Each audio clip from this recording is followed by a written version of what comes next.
Wearing a black sweater and shorts, home surveillance video captured police arrest a serial burglary suspect accused of committing his crimes fully nude. 21-year-old Cedric Walker is seen escorted away from his home on Gatwick Square in handcuffs around 8 a.m. Monday. As we stood by and he was taken into custody, that community was literally lined up the side of the road, cheering and clapping. I've never seen anything like it. Walker is accused in 5 cases since early March, allegedly breaking into homes and prowling in the night in the nude. In one case, police say he only wore a shirt around his head and tennis shoes. No one was ever hurt and not a single item was stolen. Although you may not have seen us from 3 o'clock, 6 o'clock in the morning, detectives have been out of their cars, out in the cold, hiding in bushes, waiting for this exact moment, and it paid off right here. A dozen personnel, including detectives, have been staking out the neighborhood for weeks, setting up their own covert cameras, fully confident he'd strike again. Police say one of the officers spotted him on camera walking around naked. They quickly launched 2 drones and caught him running away from officers and back to his home. Police say it took roughly 3 hours after he was found to finally surrender. At least you can go to bed at night without wondering if somebody's going to get in your house, and nude at that. Diane Blevins says neighbors have been on alert for weeks. Nobody wants that to happen, especially in your backyard. Walker is facing charges of burglary and indecent exposure. Chief Kevin Davis hopes to keep him locked up and seek treatment behind bars if he does have a mental health issue. He can't help himself, I believe, but to continue to commit these crimes, and they will graduate to something more serious. We know the suspect does not have a criminal record, but like many of you, we want to know the motive, and that's what police are trying to figure out right now. They are hoping to talk more with Walker's family to learn more about him and what they potentially knew. In the meantime, I actually happened to run into Walker's family as we were trying to get reaction from their neighborhood. They quickly turned me away, but one woman at that home told me, quote, "He is sick." In Fairfax, I'm Matthew Torres, WUSA 9. Watch a keen-nosed Colorado canine locate a missing girl just minutes after arriving to help. Arapahoe County Sheriff's officials were called to a neighborhood by a panicked mother who had been separated from her 7-year-old at a local park for nearly 2 hours. No sooner than sheriff's deputies started the search, they put their canine Rex to work, using the girl's shoes for a scent. The department says within 12 minutes, the dog picked up the trail and the girl was soon located, leading deputies on a short chase.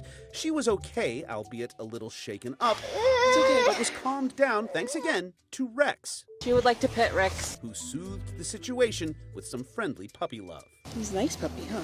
He helped us find you. You know, very good dogs deserve very good treats, and one Michigan neighborhood is now sporting a community toy and treat box stocked with knickknacks and nummies for dogs on the go. There's about 20, 30 dogs always walk past our house, so we're like, babe, what can we do to help? Warren resident Trisha Rowe built the Doggy Stick Stop, a twist on the popular Little Lending Library idea, but instead packed with dog toys, tennis balls, treats, and poop bags. Locals are loving the idea so much, the Stick Stop now has goodies donated from local businesses. People helping people, and poochies. Well, hot dog. Finally, treats are no more for this gorilla in Germany, but not because she's a bad girl, it's because she's a golden girl. Fatou, the world's oldest gorilla in human care, just celebrated her 69th birthday at the Berlin Zoo. She now gets her own private quarters away from the rest of the pack, but also, due to sugar restrictions, has had to give up fruit from her diet. And she doesn't exactly look thrilled about it. Oh good, more vegetables. For Take a Look at This, I'm Jeremy Roth. So, a beaver walks into a grocery store, right? No, it's not a joke. It's a thing that happened in the Canadian town of Hannah. As in Nickelback's hometown of Hannah, you ask? The very same. Just look at this photograph. Anywho, video posted by the Royal Canadian Mounted Police shows the surprised shopper pop through the entrance of the business and then, seemingly realizing its mistake, it attempts to exit, but to no avail. RCMP officials say they were contacted about the trespasser, responded, and used non-forceful means to coax the beaver back outside, where it was released. They posted photos in case the beaver was spotted elsewhere, saying he's not considered armed and dangerous, but his tail was pretty big. Watch firefighters rescue a stuck puppy seen peeking out of a chimney top in Michigan. After neighbors spotted the tiny pup atop the chimney of the crumbling home, Detroit Fire Department officials responded and set up a ladder rescue, climbing to the roof and pulling the pup to safety. They brought it back to level ground and reportedly nicknamed it Stack before handing it over to Michigan Humane, who says Stack is now working on gaining some much-needed weight and will soon be made available for adoption.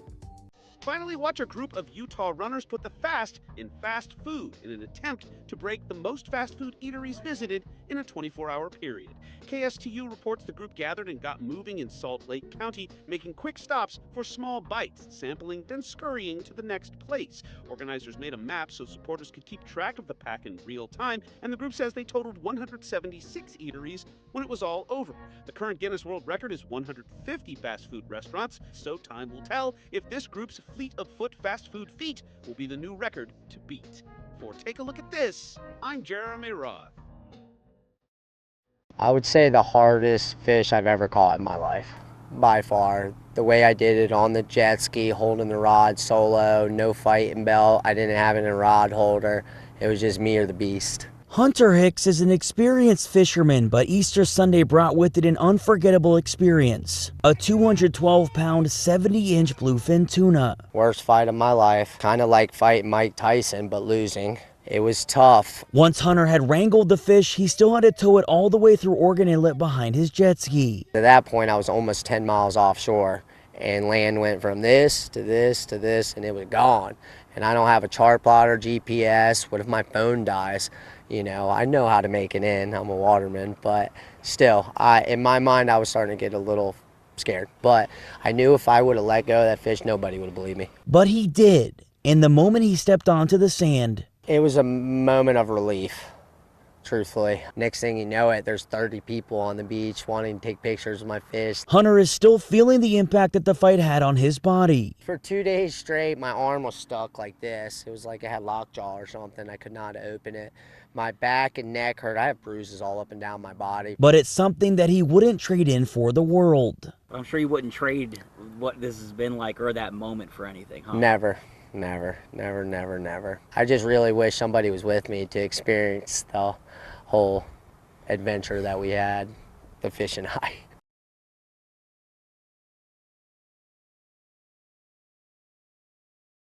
Park Zoo staff addressing the elephant in the room. Alice, our Asian elephant, was able to break a section of welded steel. But it wasn't a room. It was out on the zoo's public walkways. And went out into a guest area of the biopark, explored. She had some plants, she had some trees. Staff were alerted at 7:20 a.m. on Sunday that Alice had left her habitat, immediately triggering their emergency protocols. We were able to secure the perimeter, have our zookeepers come and start recalling her back. Good girl, Alice, come to me. Alice returning to her habitat using the same recall method like she is here. Good girl, Alice, come to me, move out. Proving the saying, elephants never forget. Good girl, Alice, all right. The water pond section of the elephant's habitat is currently off limits as the staff reinforce the steel. We've added some more pillars and steel to make sure that this does not ever happen again. They say they continue to look for weak spots in other habitats, using Gross Receipts tax money to modernize them. I think the biopark's a very safe place to be, and I think this incident shows that all of our measures and tools worked. Staff was safe, the public was safe, and Alice the elephant was safe. The people have spoken. This wild image of an Iberian lynx playing with its food snagged the Wildlife Photographer of the Year Naveen People's Choice Award. Named Flying Rodent, the caught-on-camera moment in Spain gives us a glimpse of the young cat tossing around its prey before making it into a meal, a common practice for these animals. The National History Museum of London says the prize-winning pick beat out 60,000 entries for the top spot in an online vote. The cat is not the only show-stopping pick. 4 photos also noted as highly commended. Family Rest, showing a mama polar bear and her 3 cubs stopping for a snooze in the summer heat of Canada. Dancing in the Headlights, a silly but not necessarily safe scene of young bear cubs wrestling in the middle of the road in Jasper National Park. Beauty Against the Beast, highlighting the juxtaposition between nature and industry in Namibia. And Never-Ending Struggle, a gruesome scene showing a deer's antler stuck to the remains of a rival that died during battle. These award-winning images are on display at the Natural History Museum of London through mid-July.